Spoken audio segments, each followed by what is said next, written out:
నమస్తే, welcome to citizens pulse. నేను మీ ఉదయ్.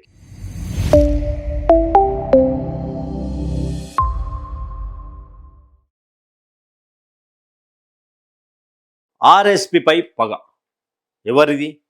రేవంతా లేకపోతే కాంగ్రెస్ పార్టీ? ఎందుకని ఆర్ఎస్ ప్రవీణ్ కుమార్ని టార్గెటెడ్గా రాజకీయాలు చేస్తున్నారంటూ పలు అంశాలు ప్రధానంగా సోషల్ మీడియాలో కావచ్చు, ప్రధాన పత్రికల్లో వస్తూ ఉన్నటువంటి నేపథ్యం. ఈ యొక్క వీడియో చూసే ముందు ఇక్కడ కొంత సబ్స్క్రైబ్ చేసి, షేర్ చేసి, లైక్ చేసి మీ అభిప్రాయాన్ని కామెంట్ సెక్షన్లో కామెంట్ చేసేటువంటి ప్రయత్నం చేయండి. అయితే పూర్తి వీడియోలోకి పోదాం. ఆర్ఎస్పిపై రేవంత్ పగ. రీసెంట్గా తన భార్యకు సంబంధించినటువంటి పోస్టింగ్ విషయంలో కూడా నోటీస్ లేకుండా ట్రాన్స్ఫర్ చేయడం, ఇదంతా కూడా గమనించినటువంటి సందర్భం.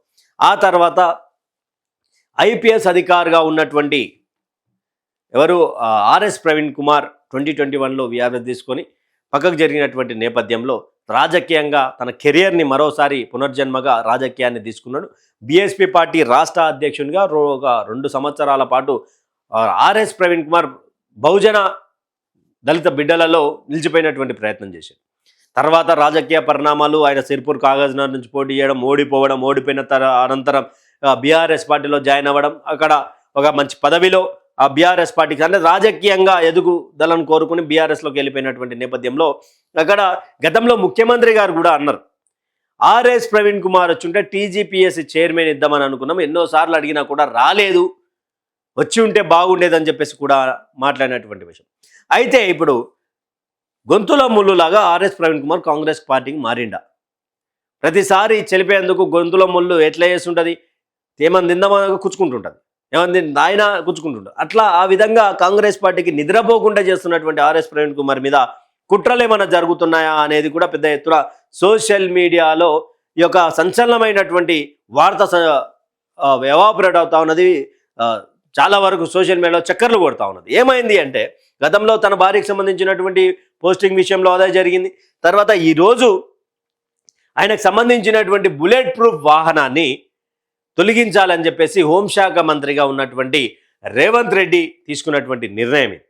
అయితే ఇక్కడ అసలు ఎందుకు ఆర్ఎస్ ప్రవీణ్ కుమార్కి బుల్లెట్ ప్రూఫ్ వాహనం, ఇది తెలియాలి కదా అందరికీ, చాలామందికి తెలియనటువంటి సందర్భం కదా. అంటే ఎందుకు why bulletproof vehicle to RS Praveen Kumar అంటే, గతంలో ఐపీఎస్ అధికారిగా ఉన్నాడు, తర్వాత గురుకులాలకు సంబంధించినటువంటి దాంట్లో, తర్వాత నక్సల్స్ సంబంధించినటువంటి విషయాల్లో ప్రధాన ఆపరేషన్స్ చేసినటువంటి వ్యక్తిగా, తర్వాత టీమ్ హెడ్గా ఉన్నటువంటి ఆర్ఎస్ ప్రవీణ్ కుమార్కి గతంలో నక్సల్స్ తన ఇంటి చుట్టూ రెక్కియ్యడం, తర్వాత ప్రమాదం ఉందని ఆలోచించినటువంటి ప్రభుత్వం అక్కడ ఆయనకు బుల్లెట్ ప్రూఫ్ వాహనం ఇవ్వడం జరిగింది. అయితే తర్వాత ఇక రాజకీయంగా రాకముందు ఐపీఎస్ అధికారి చాలా సిన్సియర్గా, చాలా స్పీడ్గా ఉండేటువంటి ఆర్ఎస్ ప్రవీణ్ కుమార్ చాలా ప్రధాన కుట్రలను భంగం చేయడంలో కావచ్చు, ప్రధానంగా నక్సల్స్ని టార్గెటెడ్గా, చాలా వరకు క్రిమినల్స్ విషయంలో చాలా టార్గెటెడ్గా, ఫోకస్గా ఉండేటువంటి ఆర్ఎస్ ప్రవీణ్ కుమార్కి ప్రమాదం ఏమైనా పొంచి ఉంటుందేమో అని చెప్పి బుల్లెట్ ప్రూఫ్ వాహనం ఇచ్చారు. తర్వాత ఆయన ఐపీఎస్ నుంచి విఆర్ఎస్ తీసుకున్నారు. రాజకీయాలకు వచ్చినా కూడా అది కొనసాగుతూనే ఉన్నది.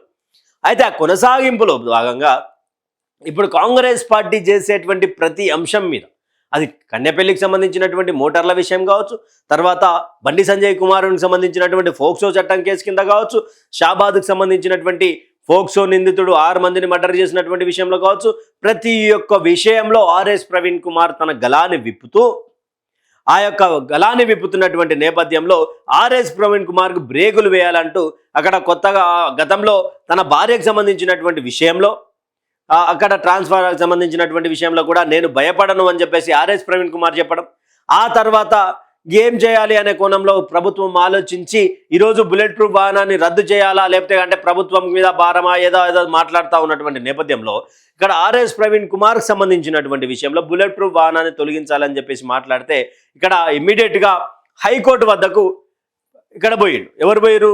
మన ఆర్ఎస్ ప్రవీణ్ కుమార్ పోయిండు. ఆర్ఎస్ ప్రవీణ్ కుమార్ పోయిన తర్వాత బుల్లెట్ ప్రూఫ్ వాహనాన్ని తిరిగి ఇవ్వాలి, ప్రమాదవశాత్తు ప్రమాదకరమైనటువంటి సిచ్యువేషన్లో ఆర్ఎస్ ప్రవీణ్ కుమార్ ఉన్నాడు కాబట్టి దాన్ని కొనసాగించాలి అని చెప్పేసి హైకోర్టు రేవంత్ రెడ్డికి చెప్పింది. హైకోర్టు మరోసారి మొట్టికాయ వేసింది, ఆర్ఎస్ ప్రవీణ్ కుమార్కి ఇక్కడ ఊరటనిచ్చింది. ఎందుకు అంటే, ఒక రాజకీయ కక్ష సాధింపు వెనుక ఈ బుల్లెట్ ప్రూఫ్ వాహనాలు అంటే తమకు సంబంధించినటువంటి భద్రతను తొలగించడం వెనుక కారణం ఏంది? ఇంకా రానున్నటువంటి రోజులలో గన్మెన్లను కూడా తీసేసేటువంటి ప్రయత్నం జరగొచ్చు అని చెప్పి కూడా మాట్లాడుతూ ఉన్నారు. అంటే అంటే ప్రశ్నించినటువంటి వ్యక్తుల మీద భద్రతగా సంబంధించినటువంటి బుల్లెట్ ప్రూఫ్ వాహనాలు గన్మెన్లను అందరిని తీసేసి ఏం చేయాలనుకుంటున్నారు రేవంత్ రెడ్డి సర్కార్? అసలు ఏం చెప్పదలుచుకుంటున్నది అనేది కూడా క్వశ్చన్ మార్క్ అయిపోయింది. అంటే ప్రశ్నించొద్దా? ప్రశ్నించినటువంటి వాళ్ళ మీద కేసులు, ప్రశ్నించినటువంటి వాళ్ళ మీద దాడులు, ప్రశ్నించినటువంటి వాళ్ళకు ట్రాన్స్ఫర్లు, ప్రశ్నించినటువంటి వాళ్ళకు ఈ వెహికల్లు తీసేయడాలు, గన్మెన్లు తీసేయడాలు. అంటే ప్రజాస్వామ్యంలో మాట్లాడేటువంటి నైతిక హక్కు కూడా లేదా తెలంగాణలో అనేది పెద్ద ఎత్తున వస్తున్నటువంటి ప్రభుత్వం మీద వస్తున్నటువంటి విమర్శలు. అంటే ఇక్కడ నోటీస్ అయినా కనీసం ఇవ్వాలి కదా అని చెప్పి హైకోర్టు చివాట్లు పెట్టింది ప్రభుత్వానికి. ఏమైంది? ఎందుకు తీసేస్తా ఉన్నారు? అసలు కారణం ఏంది? అసలు మీరు నోటీస్ ఇచ్చిర్రా? నోటీస్ ఇవ్వకుండా ఎలా చెప్తారు అని చెప్పేసి కూడా మాట్లాడుతూ ఉన్నారు. హోంశాఖ మంత్రిగా కేవలం ఆర్ఎస్ ప్రవీణ్ కుమార్ సంబంధించినటువంటి బుల్లెట్ ప్రూఫ్ వాహనాన్ని తీసేయడంలోనే గుర్తొచ్చిందా అనేది కూడా సోషల్ మీడియాలో పోస్టులు, పోలింగులు నడుస్తూ ఉన్నాయి.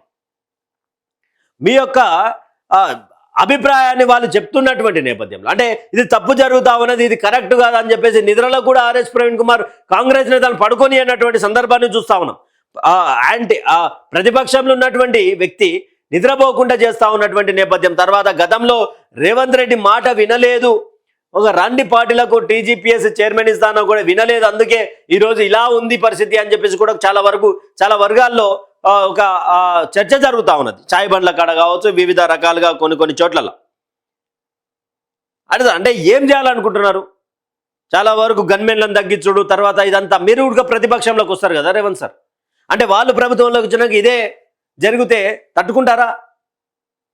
ఆల్రెడీ తెలంగాణ రాష్ట్రంలో హోంశాఖ మంత్రిగా ఉండి బుల్లెట్ ప్రూఫ్ వెహికల్ మీద కాదు పెట్టాల్సినటువంటి ఇంట్రెస్ట్, తెలంగాణలో పెరుగుతున్నటువంటి క్రైమ్ మీద పెడితే బాగుంటుందని కూడా కొంత చర్చ. చాయ్ బండ్ల కాడ, రసబండ్ల కాడ. అంతే కదా మరి.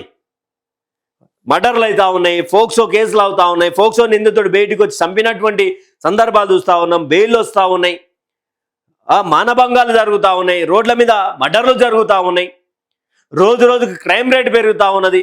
కానీ హోంశాఖ ఫెయిల్యూర్ కనిపిస్తూ ఉన్నది. నడి రోడ్డు మీద చంపినటువంటి దాఖలాలు ఉన్నాయి. ఏం చేస్తూ ఉన్నారు? అసలు రీసెంట్గా మీర్పేటలో జరిగినటువంటి ఇన్సిడెంట్, ఎవరైతే సూర్యుని చంపారో అక్కడ అతన్ని నగర బహిష్కరణ ఒకటి జరిగింది. నగర బహిష్కరణ జరిగినప్పుడు అక్కడ అతను ఎక్కడున్నాడు ఏంది అనేది పోలీసులు కొంత అక్కడ కన్ను పెట్టి చూడాలి కదా. నగర బహిష్కరణ జరిగినటువంటి వ్యక్తి నగరంలోకి వచ్చి అక్కడ వ్యక్తిని చంపిన తర్వాత ఇన్స్టాగ్రామ్ లైవ్ పెట్టి నన్ను ఎవరు ఏం చేయలేరు అన్నటువంటి మెసేజ్ని అందరికీ పాస్ చేసిండు లైవ్ పెట్టి. అంటే ఈరోజు తానే ఛాలెంజ్ చేసిండు. అంటే నెక్స్ట్ పరిస్థితి ఏంటి? నెక్స్ట్ ఉన్నటువంటి వాళ్ళ పరిస్థితి ఏంటి? అంటే వేరే వాళ్ళను రెచ్చగొట్టినటువంటి వాక్యాలు ఉన్నాయి కదా దాంట్లో. అలాంటి వాక్యాల మీద కనీసం అంటే ఒక హోంశాఖ ఫెయిల్యూర్ అని కాకపోతే ఏంటిది? ఒక ఫోక్సో నిందితుడికి సిఐ ఎస్ఐలు సహకరించి బెయిల్ ఇప్పిస్తే 6 మంది పానాలు పొట్టున పెట్టుకుని ఆయన దుర్మార్గుడు చనిపోయినటువంటి సందర్భం కదా. ఇది హోంశాఖ ఫెయిల్యూర్ కదా. ఇలాంటివి పట్టించుకోవాలి. అసలు ఎందుకు హోంశాఖ ఫెయిల్ అవుతా ఉన్నది? ఎందుకు పోలీసులు నగర బహిష్కరణ జరిగినటువంటి వ్యక్తిని సిటీలోకి వచ్చినా కూడా ఎలా అనుమతి ఇచ్చారు, ఎలా వచ్చాడు అనే దాని మీద దర్యాప్తు చేయాలి కదా. అవన్నీ లేవు. ఎంతసేపున రాజకీయంగా కక్ష సాధింపు చర్యలు తీస్తూ ఉన్నారు అని కూడా చర్చలు ముమ్మరంగా జరుగుతూ ఉన్నాయి. యువతలో కావచ్చు, ఇంకాని నిరుద్యోగులు మాట్లాడితే ఎంట్రీ అంటారు. అన్నీ గమనిస్తూ ఉన్నారు. ఒక ఐపీఎస్ అధికారిగా ఉన్నటువంటి ఆర్ఎస్ ప్రవీణ్ కుమార్ గతంలో ఎన్నో ఆపరేషన్ చేసి దానిలో స్ట్రింగ్ ఆపరేషన్స్లో ప్రతి దాంట్లో క్రియాశీలక పాత్ర పోషించినటువంటి వ్యక్తి ఈరోజు మీరు బుల్లెట్ ప్రూఫ్ జరగరాని ఏమైనా జరిగితే ఆల్రెడీ సిర్పూర్, కాగజ్ నగర్ కొంత నక్సల్ ప్రాంతానికి సంబంధించినటువంటి ఏరియా కదా, అడవి ప్రాంతం కదా, అచ్చంపేట అడవి ప్రాంతం కదా, పర్యటనలు ఎక్కువగా చేస్తున్నటువంటి నేపథ్యంలో జరగరాంది జరిగితే అంటే మీ యొక్క రాజకీయ కక్ష సాధింపు కోసం ప్రాణాలను బలి తీసుకోవాలనే ప్రయత్నం చేస్తున్నారా? బీఆర్ఎస్ పార్టీ ప్రధానంగా ఆరోపిస్తూ ఉన్నది ఈ యొక్క విషయం మీద. అంటే హైకోర్టు చివాట్లు, అంటే ఏ ప్రభుత్వాన్ని పెట్టినటువంటి చివాట్లు ఈరోజు హైకోర్టు అయితే ముమ్మరంగా ప్రతి విషయంలో చివాట్లు పెడతా ఉన్నది రేవంత్ సర్కార్కి. మరి ఈ యొక్క విషయం మీద కనీసం స్పందించాలి కదా. బుల్లెట్ ప్రూఫ్ వాహనాన్ని తీసేసే ముందు నోటీసులు ఇవ్వాలనేది కనీసం తెలియదా అంటూ హైకోర్టు చెప్పేంత వరకు కనీసం ప్రభుత్వానికి తెలియదా నిజంగా? ఈ యొక్క వీడియో మీద బుల్లెట్ ప్రూఫ్ వాహనాన్ని తీసేటువంటి ప్రయత్నం జరిగినటువంటి నేపథ్యంలో మీ అభిప్రాయాన్ని కామెంట్ సెక్షన్లో కామెంట్ చేయండి. నిజంగా ఆర్ఎస్ ప్రవీణ్ కుమార్కి బుల్లెట్ ప్రూఫ్ వాహనం అవసరమా కాదా? మీ అభిప్రాయం చెప్పండి. Thank you for watching. Stay tune with citizens pulse.